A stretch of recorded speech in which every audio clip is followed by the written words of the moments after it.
ini saya akan menjelaskan pengertian kromatografi gas.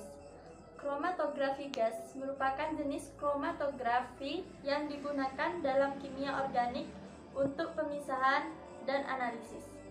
Kromatografi gas adalah proses pemisahan campuran menjadi komponen-komponen dengan menggunakan gas sebagai fase bergerak yang melewati suatu lapisan serapan yang diam. Gas kromatografi atau kromatografi gas biasanya digunakan untuk mengidentifikasi suatu senyawa yang terdapat pada campuran gas dan juga menentukan konsentrasi suatu senyawa dalam fase gas. Kromatografi gas ini ada yang kromatografi gas fase gerak dan fase diam. Yang pertama, fase gerak adalah gas dalam zat terlarut terpisah sebagai uap. Pemisahannya tercapai dengan partisi sampel antara gas yang bergerak. Yang kedua yaitu fase diam, berupa cairan dengan titik-titik tinggi yang tidak mudah menguap yang terikat pada zat padat penunjangnya. Fungsi kromatografi gas adalah untuk melakukan pemisahan dinamis dan untuk identifikasi semua jenis senyawa organik yang mudah menguap dan juga untuk analisis kualitatif dan kuantitatif senyawa dalam suatu campuran.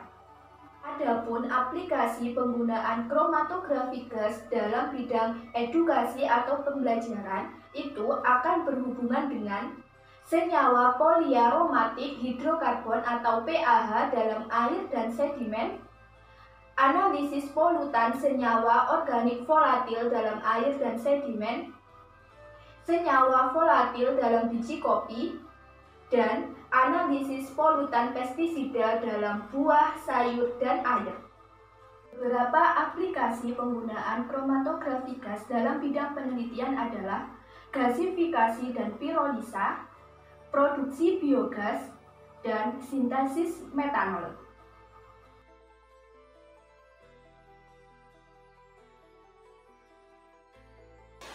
Halo semuanya, saya Dewi Meiratnawati, NIM T2018-152. Saya akan melanjutkan penjelasan mengenai instrumentasi pada kromatografi gas. Instrumentasi yang dimaksud adalah komponen-komponen yang terdapat pada kromatografi gas, di mana keberadaan komponen ini bisa mempengaruhi proses kelancaran pada kromatografi gas. Komponen pada kromatografi gas terdapat 7 poin. Yang pertama, regulator tekanan. Yang kedua, sistem injeksi sampel. Yang ketiga, kolam kromatografi. Yang keempat, penunjang stasioner. Yang kelima, fase stasioner. Yang keenam, detektor. Dan ketujuh adalah pencatat sinyal.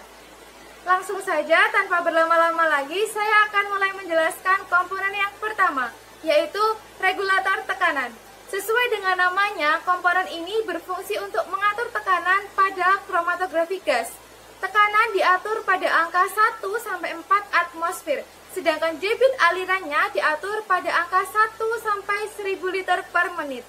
Untuk selanjutnya, komponen yang kedua adalah sistem injeksi sampel. Sesuai dengan namanya, komponen ini berfungsi untuk menginjeksi sampel yang ada pada kromatografi gas. Penginjeksian sampel dilaksanakan atau dilakukan oleh mikrosiringe pada suatu septum karte silikon di dalam kotak logam yang panas. Untuk selanjutnya, komponen ketiga ada kolam kromatografi. Pada komponen ini terbuat dari sebuah tabung yang berbentuk spiral terbuka. Dan pada komponen ini pula terdapat baja tahan karat yang digunakan oleh kromatografi saat bekerja pada temperatur yang tinggi. Yang selanjutnya, komponen keempat adalah penunjang stasioner. Penunjang stasioner memiliki dua bagian, yaitu struktur dan sifat permukaan, yang mana keduanya memiliki fungsi yang berbeda-beda.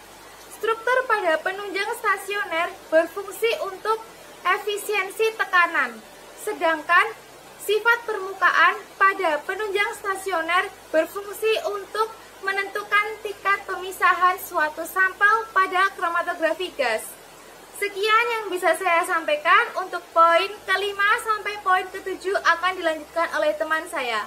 Bye-bye, terima kasih.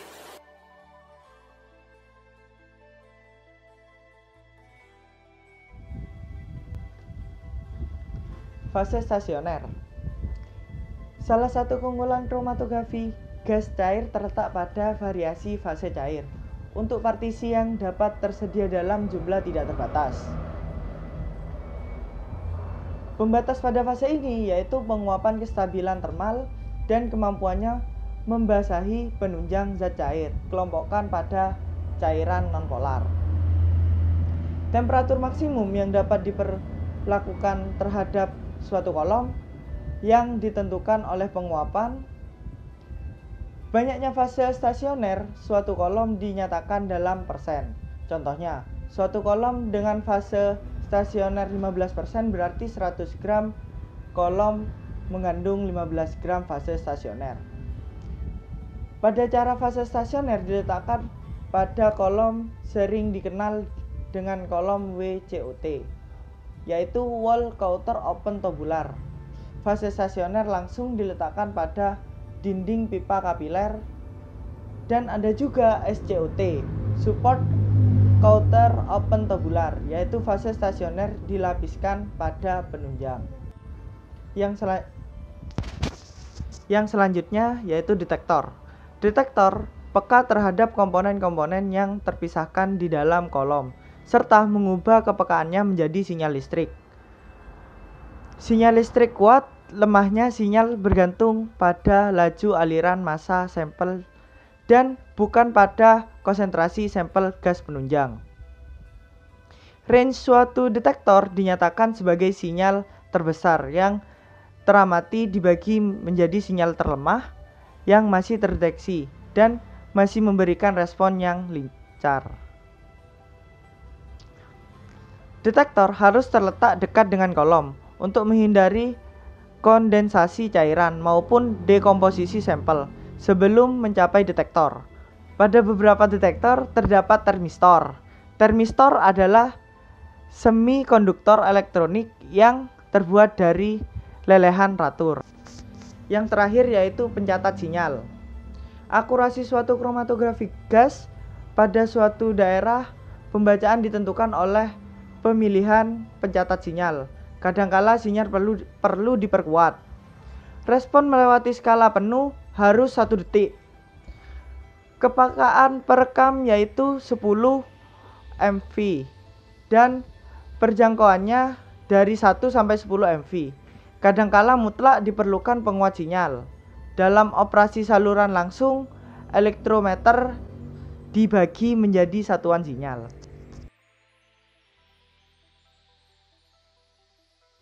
Assalamualaikum warahmatullahi wabarakatuh. Nama saya M. Khalid Wahyudi, NIM T 2018-180. Saya kelas dari IPA 2. Di sini saya akan melanjutkan penjelasan dari teman saya, yaitu tentang cara kerja kromatografi gas. Kromatogram menunjukkan serangkaian puncak. Ukuran puncak berbanding lurus dengan jumlah masing-masing komponen. Meskipun tidak dapat digunakan untuk menghitung jumlah molekul dalam sampel, biasanya puncak pertama adalah dari gas insert pembawa dan puncak berikutnya adalah pelarut yang digunakan untuk membuat sampel.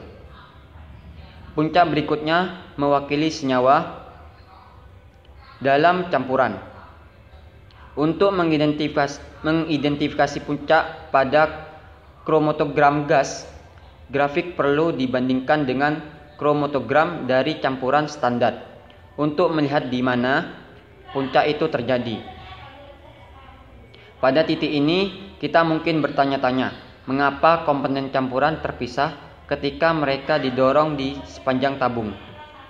Bagian dalam tabung dilapisi dengan lapisan tipis cairan. Gas atau uap di bagian dalam tabung bergerak lebih cepat daripada molekul yang berinteraksi dengan fase cair. Senyawa yang berinteraksi lebih baik dengan fase gas cenderung memiliki titik didih yang lebih rendah dan berat molekul rendah. Sedangkan senyawa yang lebih memilih fase diam cenderung memiliki titik didih lebih tinggi atau lebih berat. Faktor-faktor lain yang mempengaruhi laju perkembangan suatu senyawa ke kolom termasuk polaritas dan suhu kolom. Karena suhu sangat penting, biasanya dikontrol dalam 10 derajat dan dipilih berdasarkan titik didih campuran. Terima kasih. Wassalamualaikum warahmatullahi wabarakatuh. Selanjutnya yaitu mekanisme cara kerja kromatografi. Pertama, sampel cairan disiapkan.